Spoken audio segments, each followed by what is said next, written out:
So here we are then, another non-race weekend, another Inside Line F1 podcast live right here on the Pits To Podium YouTube channel and of course on the Inside Line F1 podcast Facebook page. You know who I am. My name is Soumil Arora. As always, you might know me from the Driving Force on Hotstar and of course RaceSpot TV if you love your esports racing. And I'm so glad, as always, to introduce my co-host Kunal Shah. Well, Kunal, this is a fun reunion of sorts. I think it's the second time we've had this right here on the F1 podcast live, that we've had another one of our former hosts coming in for the episode today. I think I'm quite pumped up for this one. Oh, absolutely. I'm just so pumped up. Probably more pressure running in my veins than the hybrid turbo power units. And I think it's been a fantastic season because, Mithila was there a few, weeks ago. And now I have the privilege and the joy of bringing Rishi Kapoor, as our guest on this show. And for all our listeners who've been listening to us for over 10 years now, Rishi was one of the original hosts of the Inside Line F1 podcast. I still remember we used to record phone conversations like the original Clubhouse and the Twitter Spaces kind of chats. We were basically motivating each other when we used to get like 10 and 20 listens, mostly from our friends and families at that point.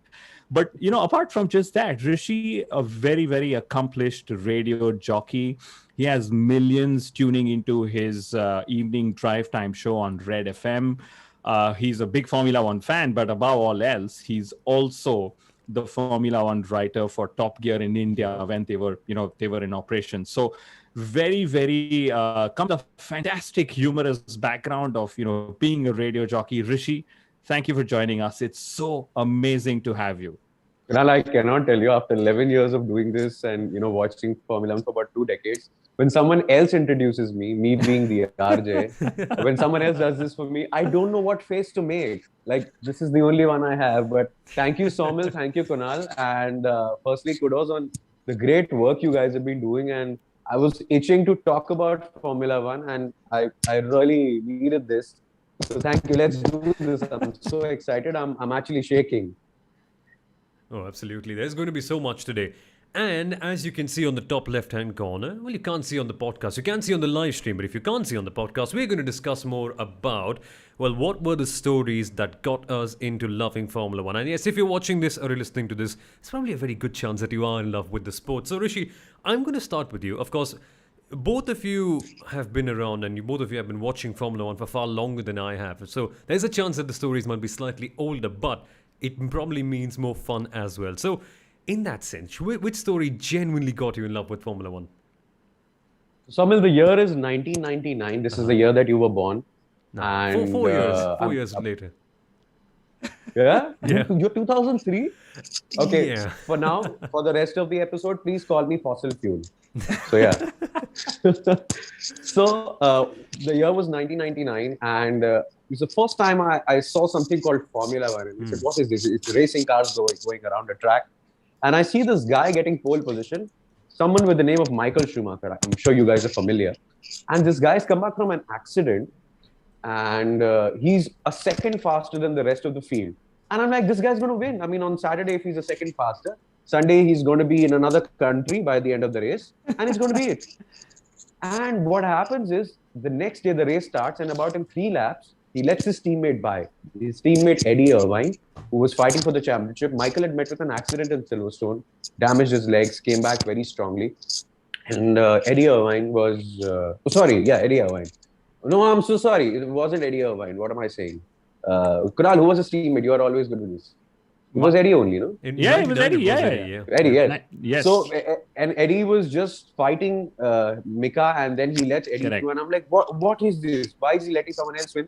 And they said it's a team sport.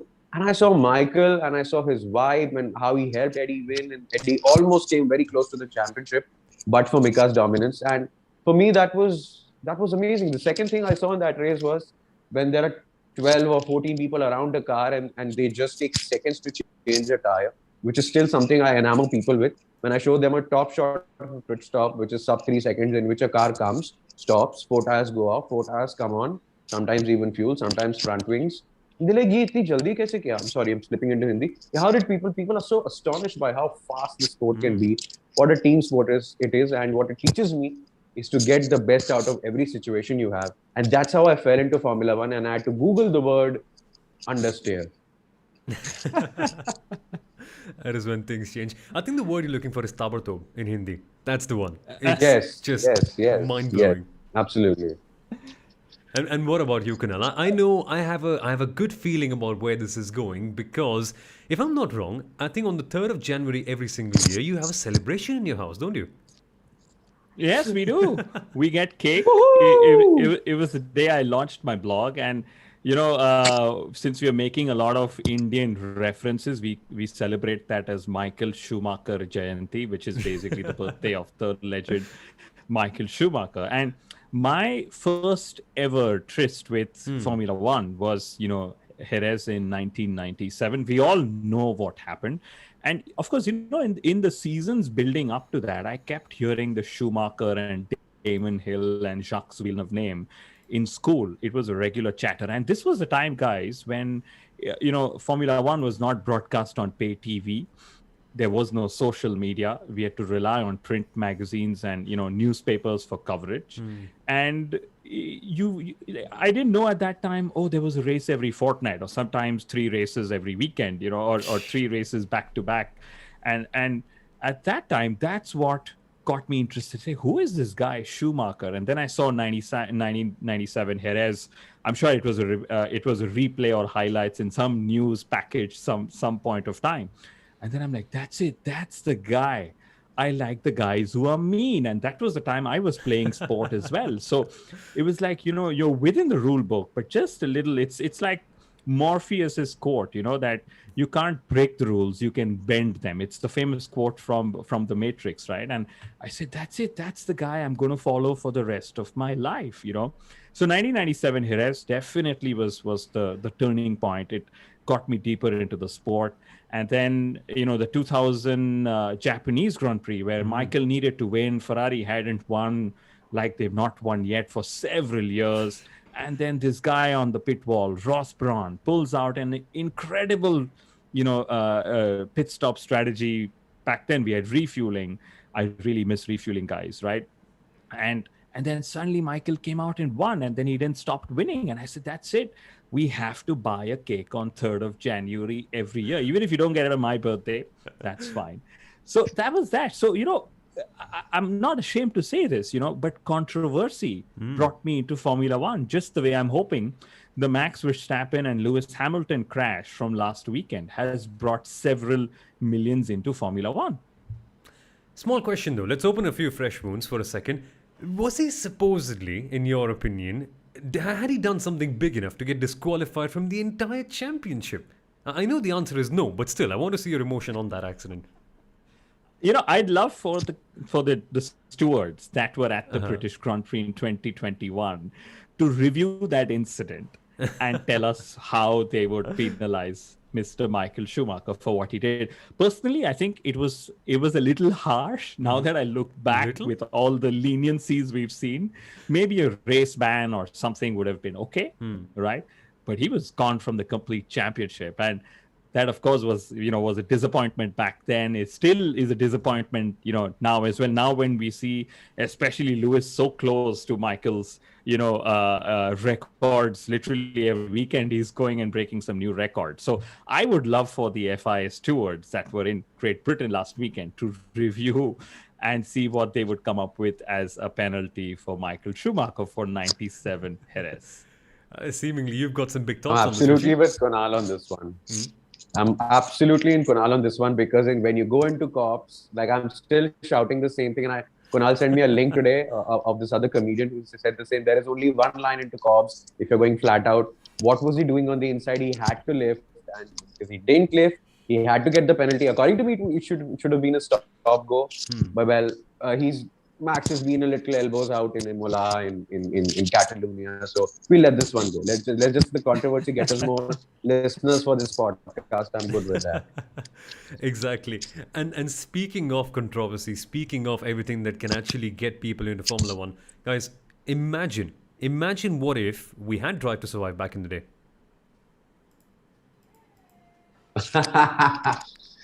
Oh god. Oh god. It would have been like it would have turned into a Saas Bahu saga. That I can tell you guys for sure.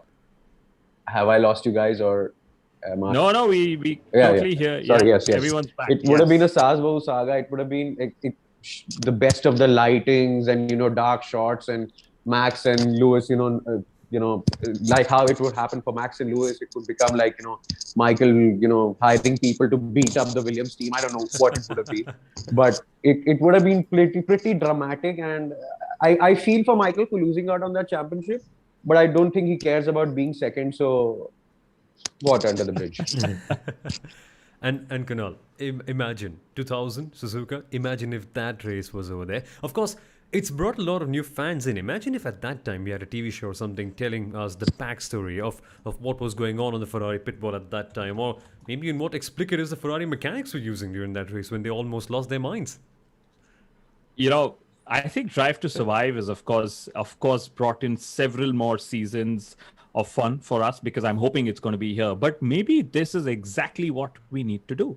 Try and give the Drive to Survive filter to all the past exciting seasons, crashes, title battles, controversies, all of that we've seen. And I can totally imagine, somebody like a Michael Schumacher, and of course this is be doing my hero worship, because hero worship is also one of the ways that Michael Schumacher is one of the ways where people begin to watch sport. And this is not just Formula One, it's tennis, it's cricket, it's football. We all do our hero worships there, right? But yes, imagine how much bigger the Schumacher brand would have been had there been Drive to Survive in his time, had there been social media, Twitter in his times. It would be epic. Imagine if Liberty Media was handling social media for Formula One back in the Schumacher era. And of course, this goes for also Prost and Senna and Lauda and all the previous eras that we've seen around.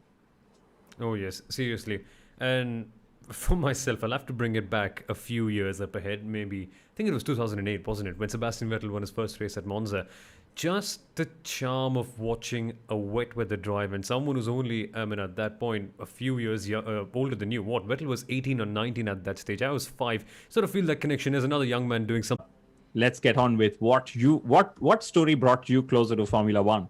Oh, it was, in terms of a drive, that was what got me hooked on, because the race was, let's be honest, it was a good result. Maybe not the best race in the world. It just like Gasly at Monza last year, right? And that's a point that you mentioned on the podcast, Kunal. But for Vettel, it was just watching someone win in such a dominant fashion, and the way the broadcasters brought it up. For me, of course, it's quite clear that my inclination is always towards the broadcasting and the media side of things, but the way they portrayed that win, the way they showed that, hey, here's a young man who can do something really special at just the age of 19 in a B car, apparently, that was just tremendous. But as for the stories, really the first one that got me hooked on, and I would love to know both of your takes on this one, double diffuser, Braun GP. That one transcended the world of Formula One, in fact, went on in other sports as well, became more of a mainstream story in that year. Rishi, why don't you go first? We've missed you for long enough. Okay. So because I have to be a little Top Gear loyal here, I have written for them. And there was this interview with Jeremy Clarkson I was watching. And apparently he and Adrian Newey were classmates in school. Yeah. And then Jeremy goes on to joke about the fact that I was actually drawing the double diffuser in one of my art classes and he's copied it from me. That's exactly what he said. And I was quite... But, with Adrian Newey, when the double diffuser got adopted anyways by Braun GP, I was so amazed. It was like a Bollywood movie, where the underdog suddenly comes in and wins some grand dance competition at the end, gets a grand prize, his dream comes true and stuff. And it was so amazing to see that Ross, who's been the mastermind behind so many other great victories and championships, had it to create it from the ground up. And the Honda car with that Earth livery, which was honestly, I don't have a word for it, but let's just call it not so good. So the not so good Honda was just made so well. He had the perfect strategy. It it was beautiful looking, but it was beautiful and a second slower. So yeah, it's how complicated it was. At least I we love the got to fact that see there it was well. this victory of good over evil. Yeah. Yes, we got to see it well. Yes, we got the victory of good over evil, and I always wanted Jensen to do well, and I always thought he was a little underrated driver, another underdog who had the capability of bringing it home. And I love his driving style. It's just like Alan Prost, beautiful inputs, smooth, buttery smooth, silky. I wanted that to happen for them. And when there's an underdog that comes on top, it's always a great story. In any case, it's a great cinematography. It's a great script for Formula One. And thank God they did that. And when the double diffuser just kept getting better and better and better. And I was sad to see Ferrari lose, but well, that's the loyalist in me. That's such an interesting thread, right? Because we are talking of controversies, and there is a very good chance with the 2022 regulations, some team or some teams will find a similar loophole. Yeah, of course, it may not be the double diffuser type of loophole, but some loophole or the other. Like, for example, the flexi wings, the wings flex beyond a certain speed range. That in itself is another loophole. So, and that's again, technology bringing us closer to Formula One. Rishi mentioned 1999 Malaysian Grand Prix. He saw pit stops. Can you imagine pit stops this year? They're like, it's so easy. Red Bull Racing, sub 2 seconds, everything is automated. It's the perfect blend of man-human interface, as I've called it in the world of motorsport. So technology controversies always exciting. And to me, I know there isn't space for refueling in Formula One, modern day Formula One, but the sprint race is actually trying to do just that. Pick the lightest stint of a refueling race and showcase that to us. So maybe they find a cheaper, safer alternative in the future. But of course, if you go electric, they won't have fuel. They'll probably just give you electricity. Who knows? Oh, you've touched upon a very good point, though. You reminded me of something that actually got me into the sport. Is one thing that I didn't consider while making my notes.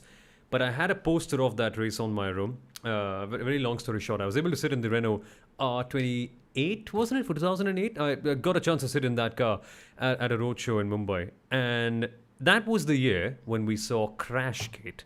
Now, this was, of course, I think 10 odd years into both of you watching Formula One in. And that incident really was what got me as a kid thinking about, this sport has more dimensions. It's not just a car just going fast. Rishi, I'd love to know your take on Crashgate. And I think it's a bit inevitable, right? That something like this happens in every single sport. We've seen it in cricket, we've seen it in football, we've seen it in all other things. And at Formula One, when that happened, did it shake you up quite a fair bit when you were writing? So I'll tell you something. The one difference between Formula One and the other sports is...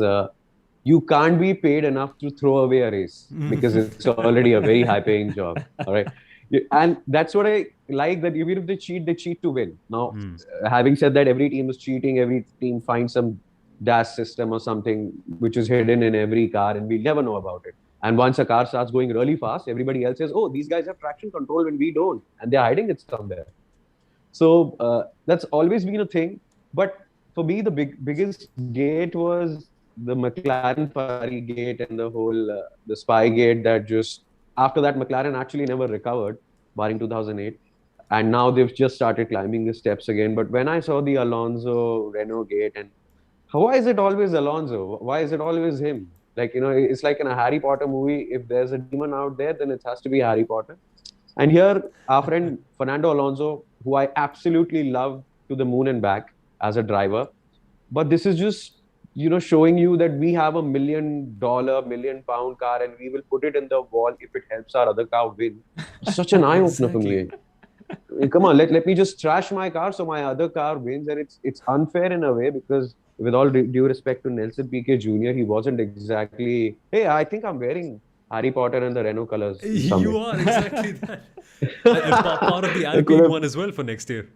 Yes, it couldn't have been more circumstantial. But yes, I absolutely love the fact that Formula One can go to those levels, but they never throw away a game because for them winning is everything. Yes. That I like. But when I heard about it, I feel bad that Flavio is is such an amazing guy to have in the paddock. He is absolutely sensational. He looks like a villain from the Italian movies. He looks like the Italian mafia, if I'm using the word. And I Yeah. miss him in the paddock, but with the ban and all, I don't know. I always blame that race for Massa not getting the championship, not the Glock overtake at the end of the 2008 Brazilian Grand Prix. But if that race had come to Massa, if the controversy had not happened, Massa would have been champion for more than 26 seconds. Yes. And what if Ferrari hadn't let him go when they hadn't properly fueled his car? What if that wouldn't have happened? What if Massa would have finished a Oh, couple God. of positions higher? Who knows? There's so many probabilities. It just makes this sport what it is, right? At the end of the day, makes us wonder. And there's also so many questions coming in from the chat. We have to get to this one from Kaushik, who's been watching us right from the very start. And it's one for you, Kunal. Firstly, I'll ask this one to Rishi. Rishi, have you got the chance to meet Michael Schumacher yet? Because that will help us Yes. lead on to Kunal. And what Yes, was so that I like? haven't met him, but I was in the grandstands at turn 3 on at the Buddha International Circuit, and he passed by, and I was in the first seat, and I actually shouted like a crazy girl seeing Tom Cruise or someone, Don't blame you. and I shouted so loudly, and people thought I needed water. Maybe I was having a stroke or something. And I remember Kunal and I did a podcast, and it's still on the channel if I can see it, calling it "God is Coming Home." And even I celebrate Jan 3rd in as much vigor, but I have to tell you, when I met him, I'm still getting goosebumps. I hope and pray that he gets really, really well and sees his son do well. And big fan, but well, we are bigger fans of racing and go racing. Exactly. And so, Kunal, the question from Kaushik is this. So, what was it like going from admiring Michael all the way to being in the same paddock as him and meeting him not once, but I think thrice, wasn't it? That you've worked with Michael. Yeah, so I have listed the 2010 Turkish Grand Prix as one of my personal life highlights, and also something that made me fall, deeper in love with the sport. It was my first race as the head of marketing for the Force India Formula One team. So I traveled to a Grand Prix, I had a paddock pass, and I was with the drivers, with the team, engineering debriefs. It was my when you join a new company and they basically have a period where they introduce you to everyone and what they do, and I forget the official term.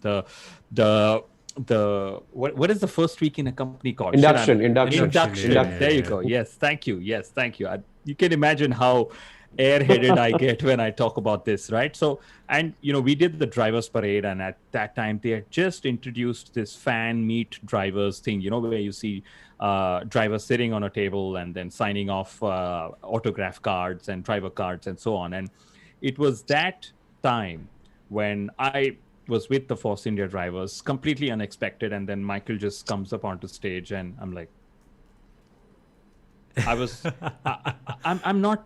usually don't get shock and awe, and you can ask my parents, you can ask Mithila, no moment overbears me as such. It's never that I'm lost to the moment, and I'm like, oh my God, that is Michael Schumacher. And he probably saw there is this guy in Force India uniform, so rival team, and he's like frozen. Maybe I was Iceman for a few seconds at that time, right? and then he just like winks and says, "What's up?" and he walks by, and I'm like, he just winked and spoke to me, and that was the days. I don't know what happened after that, because I'm sure somewhere in memory it's stored. But yeah, that was definitely one of those moments that I had that brought me much closer to Formula One, I would say, guys. No, but I would like to add here, there's something about the guy, his aura, because Seriously. thanks to Kunal, once I've met Nico Hulkenberg. I've done an event through our Inside Line F1 podcast with Mercedes, where I've driven this simulator alongside Nico Rosberg. I've hosted both the events that David Coulthard has done in India. So almost all the events that have happened in India, I have hosted, and I've met these guys, and I've chilled with David, like chilled with David at the edge of the Bandra-Worli ceiling. But I was there. just to I get a was there glimpse that of day. Michael, and there is just something. You were there. Oh, what a small world. And Exactly. just to get a glimpse of Michael there's something about that man, and he just, and as a reason he is what he is, and he's made Formula One into the brand that it is. And Ferrari and Michael have made Formula One what we have it as today. They baked the cake. But the closest I've actually come is sitting on the F2004 Ferrari, and that for me was bigger than the Game of Thrones. Yeah. Tell me more. Sorry, I know we're getting off topic here, but it's still on topic because this is again a thing that gets you in love with the sport. How did you get to sit on the F2004? That's just amazing. It was a very lucky coincidence. It was during the week of the Silverstone Grand Prix, I think 2007 or 8. I was in London, and I went to the Ferrari store close to Oxford Street, and it was on display, the car, just the chassis, of course, not the engine inside it. And I got to touch it, and obviously I fainted a little over there. And it was, Kunal has sat into many of these simulators and in the F1 car. I'm sure he's driven his Formula races coming up, but that car has the Midas touch, the Midas touch, where it can just make you smile. So, Soumil, in fact, I want to know from you. You've come into a generation where the cars had gotten bigger, they had gotten wider, and they'd gotten very, very technical. And we've been watching Formula One since we had about 7 or 8 or 10 buttons on the steering wheel. Yes. You came into the 21 button plus Jensen button era. See what I did there? So, tell me, when you go back and watch these retro races, which for you are retro, and how do you feel about it? I don't think these cars are fast enough. What is your reaction? I'll be honest. I hate the races from 2017 to 2019, and I love more of them all the way from the time before. Even 86, I was easily able to watch all those races back in the 86 season. I think I was couple of years ago on a binge watch, basically watching all the full races, and they were fun because there's that intrigue and there was a challenge. You knew that there was more than one driver that could potentially end up winning. And all honesty, I got bored of watching Formula One in the last 3 years. This year has been fun. Why? There's been competition, gets you excited, makes you want to think about the sport. And that element was there in the past. So I actually enjoyed those races a lot more, to be honest. It's not the cars mainly that was the thing. It's just competition at the end of the day. So that is why I enjoyed those races in the past a lot more, especially the ones from the 2000s. Ooh, the intensity. And if there's nothing happening on track, at least there's the sound and the way the cars turn in. We need to do something. We need to make cars lighter. Whatever. Do whatever you want to just make them lighter. Just make them more aggressive on the turn-ins, because that is so beautiful to watch.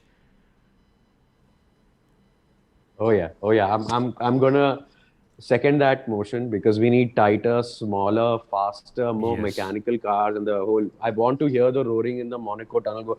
Oh, yes. I need that sound. I need that. It is music to my ears. And wow, this is such. I think I can talk on this topic till my phone runs out of battery. So you please take over, Soumil. I don't know how to not be a moderator. Exactly. Comes from one of the best RJs in the city. I can't believe it. But yeah, coming back to the point, video games, guys. This is one thing that's popped up in my mind. Now, that is one of the reasons why a lot of people got into football, playing FIFA back in the day and still today. Cricket 07 was the video game that got so many people into cricket here in India as well. Is there any connection with video games in you guys in Formula One? Because I know in the past there were some really good ones on Sega and the likes. There I am. Oh yeah, absolutely. I'm going to start. Why did you go for it, Kunal? I'll take over. Yeah. Yes. Okay. So, for me, while growing up, there was a game called GP3 or Grand Prix 3. It's got nothing to do with the GP3 or the now F3 series. It was just an iteration of GP1, GP2, GP3, and it was the unofficial game made by this guy called Jeff Crammond, if I remember. And it was by far one of the most realistic games I played, of course, back in that era, right? I must admit, I don't play the recent official games that have come out. But I must say that, yes, when you play these games, you believe you can be Michael Schumacher, you can be Vettel, Verstappen. And that's, again, one of those things that brings you closer to the sport. And apart from just driving heroics, one of the things that these games have, helped people like me, regular fans, turn into, a bit more of an expert expert in terms of car setup. So when a driver says, I've understeer, I need more clicks on the front wing, my suspension is too, hard or soft. When you hear these things on the radio broadcasts, that's when you realize, oh yeah, when I change it in the video game, the behavior of the car actually changes. And, for everyone who's playing the F1 2020 or 2021, whatever's the latest one, try this. Take Monaco, use the Monza wing setup and see the difference that the game actually gives you. And then imagine how much the drivers would actually feel it in real life. Of course, you can't imagine it, but these video games actually give us the possibility. Really. And about you, Rishi, have you got some video games in the bag? Are you playing the F1 mobile game right now? I know a few friends of mine who are quite big on it. I'm actually a lot older than I look, so I'm not big into games right now. The skin is quite a bit of a camouflage. But jokes aside, there was a time when simulators were not very big in Formula One, and some new drivers that came to new circuits that had not driven in the junior category were actually made to play games to understand, where to hit the apex in the corner and stuff. And what happened is EA Sports came out with their games after, I think, 2000, 2001 or something. I was still studying my dentistry, and me and my friend contributed to buy that game. And we had those big PCs that look like a 1 BHK, the really large ones. And we started playing it on them. And believe me, if somebody did anything to Michael on track and he didn't win, I used to turn on my PC, turn off the invulnerability mode on the car, and I used to ram the other person's car. David Coulthard, Juan Pablo Montoya, I'm so sorry for I've done that to you. I've done some really evil things that we shouldn't talk about here. Really? I remember that game. But you've also brought up a very interesting point. You're also a dentist, which is just mind-blowing about how many things you've done. Yes, but yeah, those games were just insane. Did you actually do that before the race started? Just jumpstart everyone, hit them, go past, and run away with the win? So me and my best friend at that time had this superstition on if one of us, drives the rival's car, and he was a Hakkinen person, I was the Michael Schumacher fan, and I would drive the Hakkinen car in the game, and he would drive the Michael car, the Ferrari in the game, and it would be a jinx that. So, and if I knew that Michael is lost into the pit stops and all, I would call him and shout at him saying, shut the game, you're playing it right now, I know it, do not jinx this, I will come to your house and beat you up. So yeah, that is a thing, it's a very fan thingy, and over the years I've become this person who wants better racing, and not just for Ferrari to win, although I'm still a closet Raikkonen, Ferrari, Charles Leclerc fan. But sorry if I've fired any shots, if there are people who don't like Charles so much. I think he's a brilliant talent. I want to know, Kunal, who are you rooting for in the new 2022 era? And Soumil, your who do you think is going to come up winning? That's a good one. I'm rooting for Formula One because I think more than anything else. Yeah, stop. Kunal, no, we're not entertaining this here. This is a fun one. I think I would love to root for McLaren.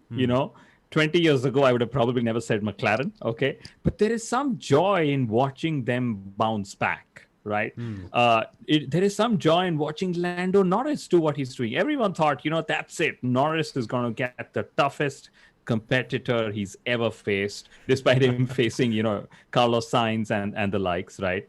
And, I would just love to see McLaren bounce back, continue the momentum that they've had in 21, take it into 22, regular podiums, maybe race wins. And that will also bring back a lot of viewers who sort of dropped off, after the initial Ferrari versus McLaren era that we saw in the 90s, late 90s and mid 2000s and so on. We have to speak about 2007 in a second. That was maybe one of the moments that got us with a sour taste in our mouth. Again, another one of the aspects that we love about the sport. But for me, next year, man, that's a good question. I know Sundaram's going to give me a hug for this one, but I want to see Alpine for one and one reason only. I want to see Fernando Alonso not dominate, but at least give it a fight at the top. Exactly that. Exactly that. That's exactly the feeling inside. No, the reason why is because when Alonso was doing his thing, I was only 7, 8, 9 years old. Like I barely remember a thing from those races. And when I finally got to understand the sport, say by the time it was 2013, Alonso was nowhere, to be honest. I have not seen the best years of his, and I don't want to see that again. Bit selfish, I know, but yeah, it's going to be a bit insane. But Rishi, what about you? I know there is some personal agenda to this one. Ferrari might have a chance, at last.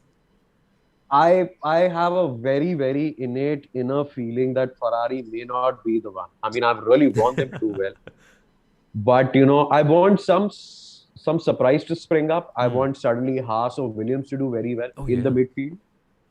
It'll be good. It'll again be a victory of good over money. It'll be nice to see that. I would like for three people to go into the championship fight. I know for a fact that Max has signed a very long-term deal with Red Bull because Adrian Newey somewhere put an arm around his shoulder and said, "Look, I'm the downforce king. Whatever we're going to lose out in the new regulations, I have already recovered that. These are the drawings.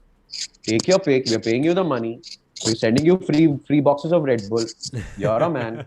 So I think that has already happened. That's why he signed for whatever years and he's turned down Mercedes. But yeah, I have a feeling it's going to be a three-way fight, and I hope Danny Rick comes back into the equation. Maybe the new car suits him, and I don't know what to say. I just hope there's some surprise in place, and I hope Ferrari does fairly well. And yes, the Alonso point is something I wanted to say because he's still got it in him. Yeah. He can still give these the 16-year-olds a run for their money, and big hats off to him for staying so fit and staying so sharp. He's just Fernando Alonso. But there's a lovely question, not a question, but lovely comment from Kaushik. And he's been on fire today. Firstly, of course, he mentioned about him using the Airtel SIM network because of Airtel running a competition that if you buy their SIM cards, maybe you can be a part of the pit crew with Michael at the 2011 Indian GP. I almost forgot about that. This is superb, that one. But he's also mentioned here, Red Bull gives you flexi wings. And that certainly has been the case of the season, hasn't it? Just amazing. But guys, another aspect that I want to discuss with you, and guys, if you, in case you do have some of that as well, talk to us in the comments. We'd love to discuss aspects like this one. Merchandise. Of course, it was rare here in India, but what sort of merch did you have with Formula One? And once you get one, there's always that special feeling, right? I'm connected to the sport in a way, especially when they were so hard to get back in the day. Oh, Kunal, should I tell them? Yes, you should tell them. Okay, so apart from the fact that my friends who've gone to Italy and bought me miniature Ferraris from the Maranello factory, What? I have Ferrari signed pens. I have a steering wheel keychain, and I got it in a box that was the shape of a steering wheel, and I thought Wow. that was the gift. I didn't even look inside. The What? actual keychain is inside. I'm yet to use it. But while Kunal was still working for his beloved F1 team, which we now know as Aston Martin, earlier named as something else, Sahara Force India F1. It was brilliant to work with him because I have a team jersey and a team jacket, which the crew got, and I absolutely deserved it because I worked really hard in making them look good. No, but once I had met Hulkenberg and I got that jersey, I still have it. It's something I flaunt to people. He gave me a few keychains. No, he gave me a few pen drives, which is the shape of a Formula One car, and the rear wing comes off, and you can see the stub of the pen drive. Wow. Yeah, so it was. I still have one extra with me in case you want. I'd love to share it with a fan. So yeah, it was insane. I mean, Kunal really came good on that one. So if that's the merch you can give, Kunal, what sort of merch do you have with you? I have the model cars that we worked on. I've worked on, I think, 5 cars with the Force India F1 team. This included not car design, but car liveries, right? So all the way from the tricolor to the shift to the black, Force India cars that you saw. So I made sure I had the model cars for each of them. And then, I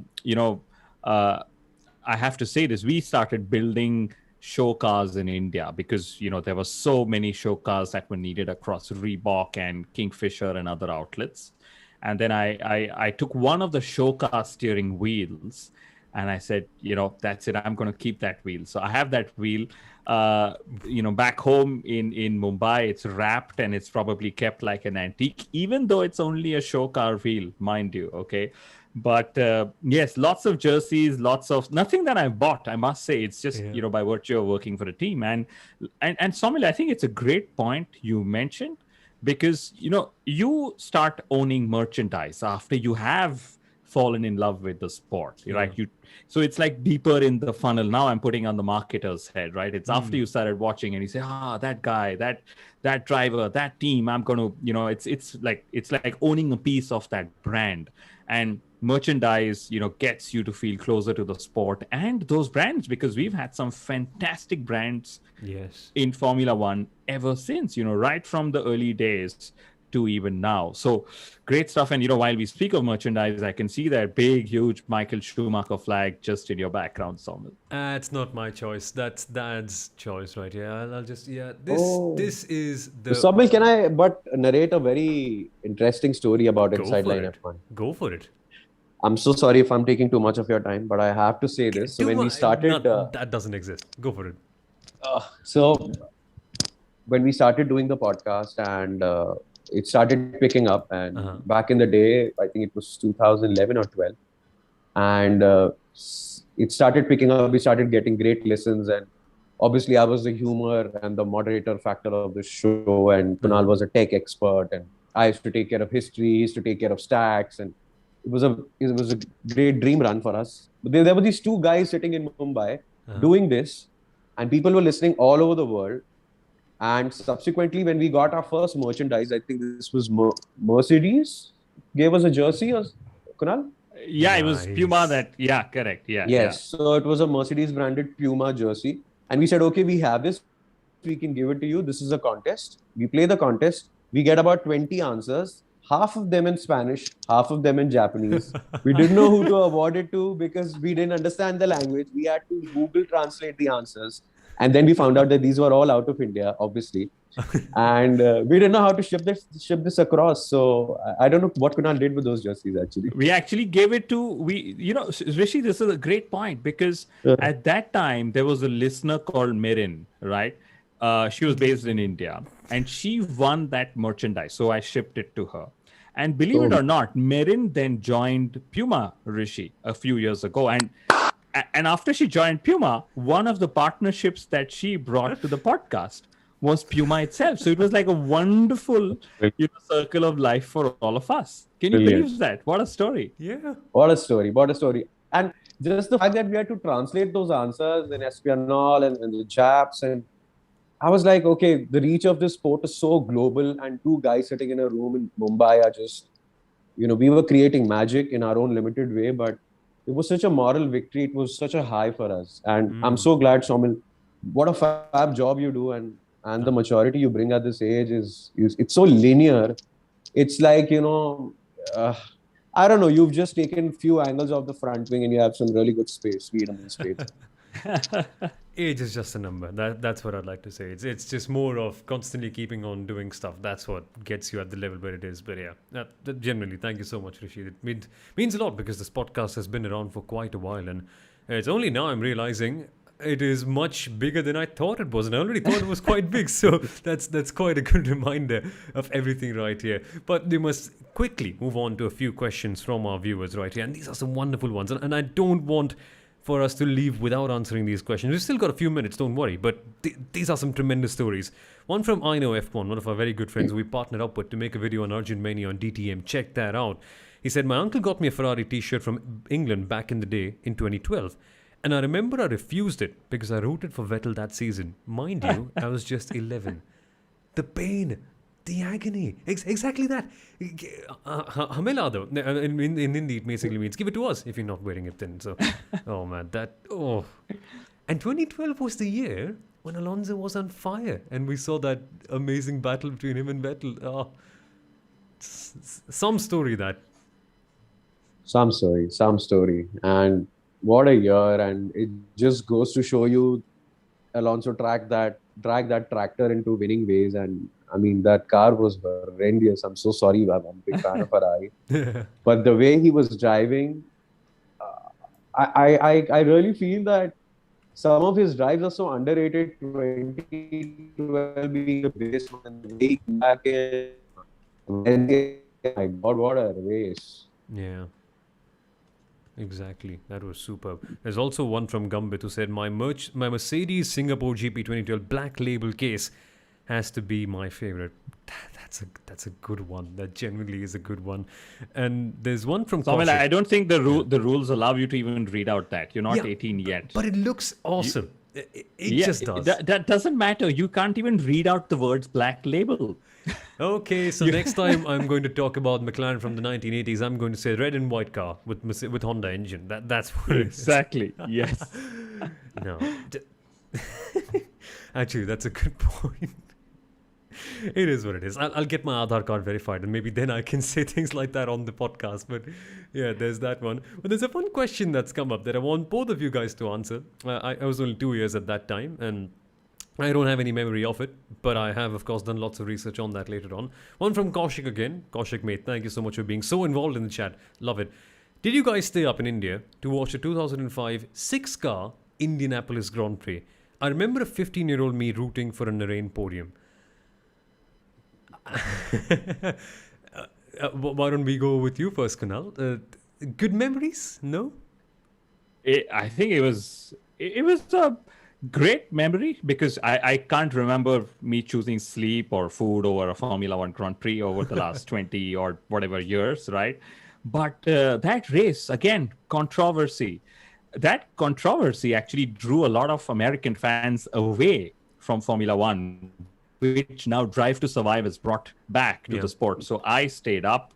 I rooted for a Narain podium. And for Indian motorsport fans, there are two reasons maybe to hate Timo Glock. And we know both of them now, right? 2005 Indianapolis, he got onto the podium. And then, of course, 2007 Brazilian Grand Prix, we all know. Is that Glock? That's the famous question. Small one. I think 2005 it was. Tiago Monteiro. It was Tiago Monteiro. Yeah. The other German driver. My apologies. Yes. Oh, yeah. It was a brilliant race. And I remember that being the only chance that Michael had to win a race. So I was just hoping for that. And Barrichello was slightly ahead, like coming out of the pits. It was brilliant to see how Michael was so aggressive. Okay, this is the one win I'm going to get. I'm going to take it. We all wanted Narain to do well, but, well, certain Tiago. But it always happens. And I was feeling genuinely bad, but I also knew that Michelin was just trying to twist their arm around, getting another tire for the weekend last minute. We'll get the Spanish tire and it'll work. And it's wrong. It's unfair because that year the rules went unfairly against Ferrari. And so this was fair. I know Formula One got a lot of booing and thumbs down for this, but it was fair for the Bridgestone runners, so it had to be that way. It's something that is always up for controversy, and we can always discuss it. We can have a separate podcast on that. In fact, I think we are going to have something similar on the tire wars or something like that. Maybe in the off season. There's a lot of stuff coming up on the Inside Line F1 podcast. No spoilers about that one. But yes, one from Kaushik again. Of course, we're going to answer questions from Celsius and Pratham Jain after that. More technical, more on the current season. So we shall get to that just after this one. But Kaushik's asking, what has been the best looking car in your days of Formula One watching? For me, it will always be the Vodafone McLaren Chrome and Red livery of 2006 and 13, I think. Honest opinion, Formula One cars peaked in 2008. I know, many people say they look boring, they look like they have too many wings, it's too complicated. But just watch the 2008 Ferrari and watch the 2008 McLaren car. The way they look, how beautiful they are. And plus, as if that wasn't enough, just take a look at the Renault and the Toyota. Just blows my mind. But what about you guys? Which car? And that's a very good question, actually. We often end up forgetting these aspects or not speaking about them in such detail when we speak about the seasons. But the most beautiful looking car, livery and design-wise. Why don't you start, Rishi? So for me, in spite of being a Ferrari fan, the most good-looking car will always be the Colin Chapman Lotus black and gold livery that came in, and I was like, "Whoa! This looks like a medal. This looks like a trophy in its own way." And I'm generally in love with that livery. For years later, also, in spite of shape changing, it used to if I may use the word, it was the sexiest car for me. And I also like the F2004 livery otherwise. But for example, for me, the biggest fail was the Gulf livery that McLaren just got. It looked great in pictures, but on the track, it was a little faded. For me, maybe it was color correction or what it was, but I would still like these liveries to come back. The classic liveries. I want McLaren to go the white and red way. Yeah, I would love that. Kunal. exactly.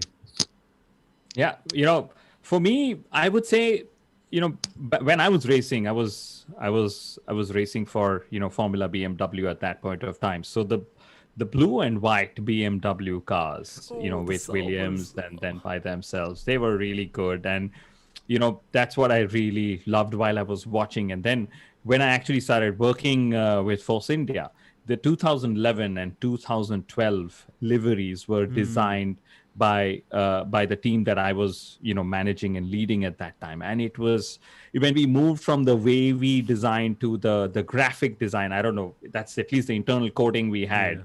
That's what I loved. I also loved the switch to the black, although I wasn't totally for it. But suddenly when you had you went from using Windows in the regular mode or The Google dark in the mode. regular mode to the dark mode. Force India championed the dark mode back Yeah. in time. And that was that for me. And Soumil, given your love for history, Yeah. given how you've probably seen more historic races than I have, what's your pick? Again, as I mentioned, Formula One peaked in 2008. Partially because that was the year that I got in. Hey, the self-proclaimed champion, whatever. No, but honestly, the designs were beautiful. The cars looked beautiful. The fins were amazing. The racing was good. There was refueling.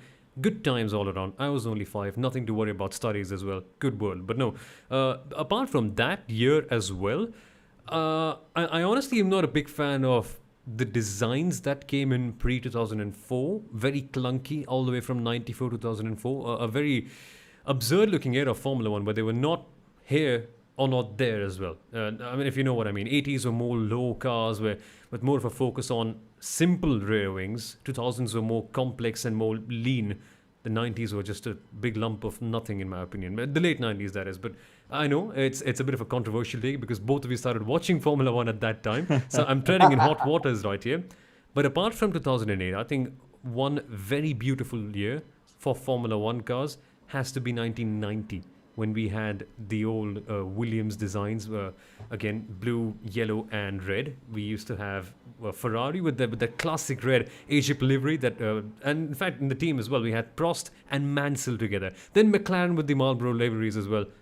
I shouldn't be saying this, yeah, but whatever. Those were 2 years where I loved liveries quite a lot.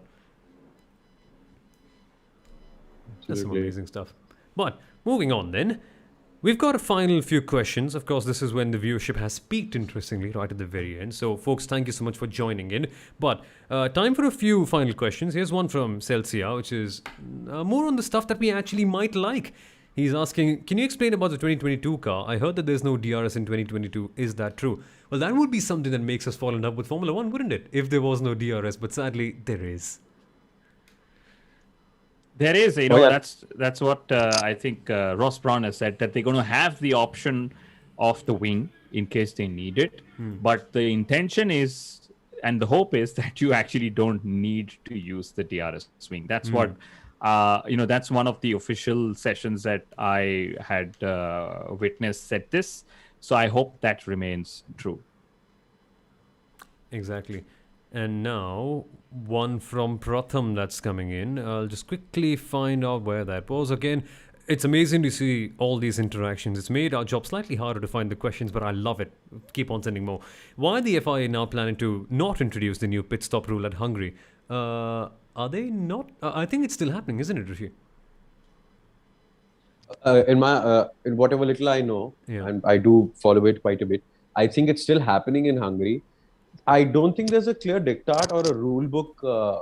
The letter that they send usually to the teams, and there is this whole the mechanical change or the compulsory 3-second time limit that they want to set is still under review because they're still trying to practice it themselves on their cars.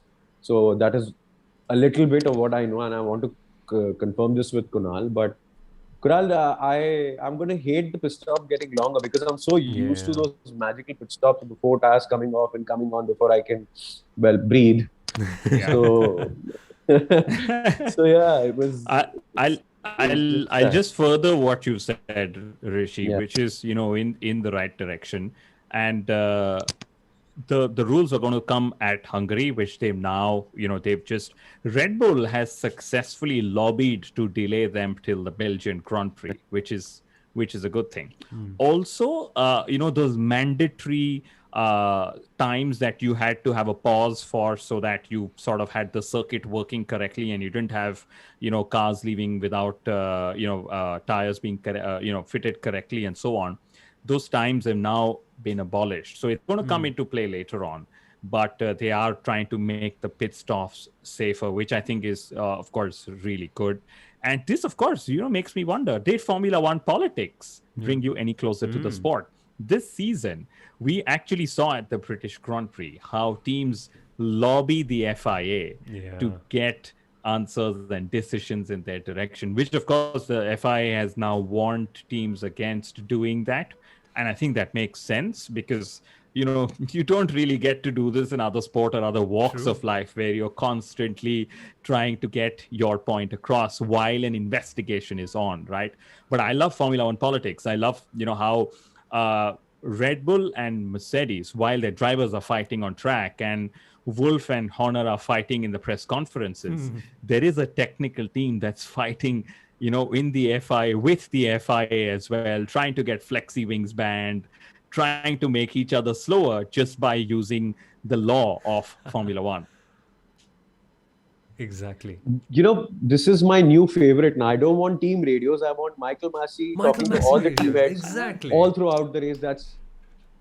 I love that. That's the only team radio I want now because Yeah. wow, it just opens a new perspective that we never had as fans, and I love that. I love the fight. Yeah. I mean, let's face it, the drama gets you the views, and we need that. It's a new perspective as fans in the world of social media where we can get into celebs' bedrooms just by getting on Instagram. We actually Exactly. want to get inside the telemetry by staying at home, and I absolutely love that. And the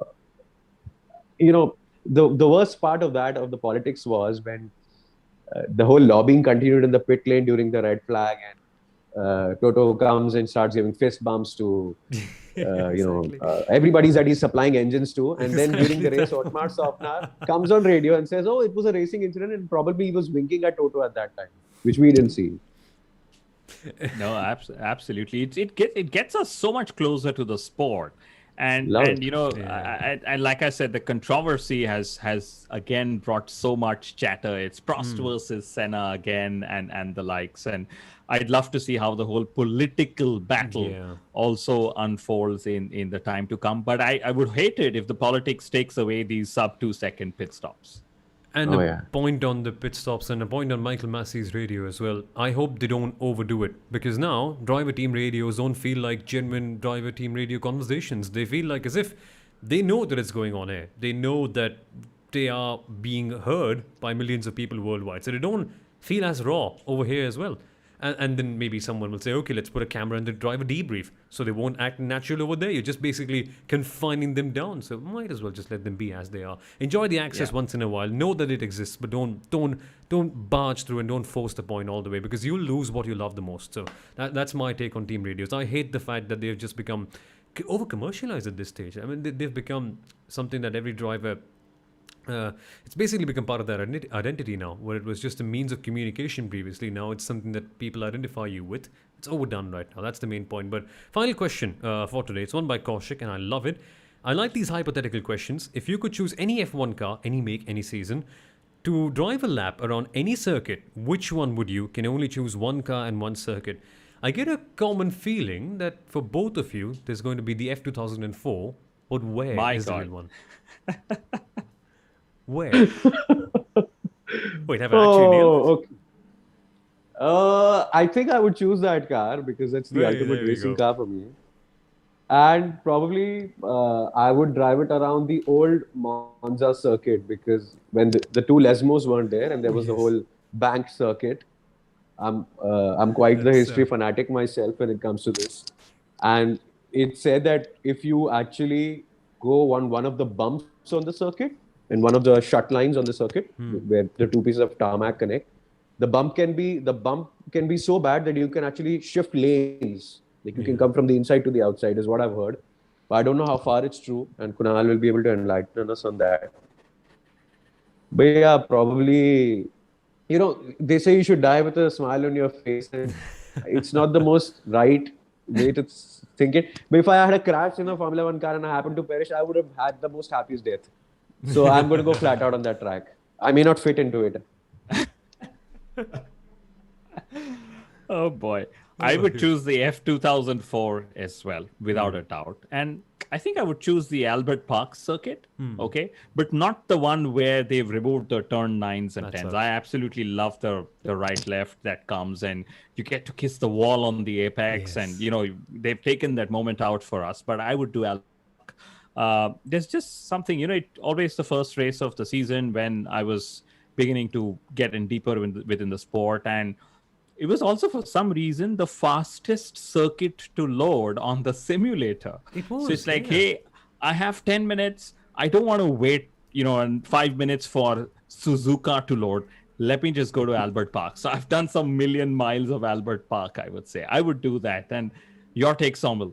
FW14B Suzuka, nothing else. The active suspension, the way the car drives, I just want to try it once.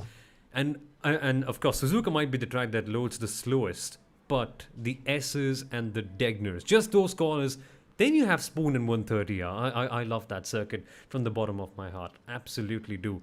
But well, folks, I guess that is about it for today. I hate to say this, but that's just the way things go, yeah. But we know for sure, and this is not just a cliche that I'm saying right here, we need to have you back on, Rishi. And I think we're in talks for doing something more as well. So I know something fun is on the cards. But yes, thank you so much, folks, for watching and listening to this one. Thank you so much for interacting, everyone. Kaushik, Pratham, I know F1, Celsia, all of you guys, thank you for sending all your questions in. And I hope you had a jolly good time listening to this one. And if you did, you know what to do. Subscribe button, share, like, you know the rest. You've been on YouTube for far longer than I have. But watch out for a Hungarian GP preview right here on the Inside Line F1 podcast and Pits to Podium in a few days' time. Until then, folks, bye-bye. Thank you so much. Thank you for having us. Thank you. Thanks, guys. Thank you. Has the feed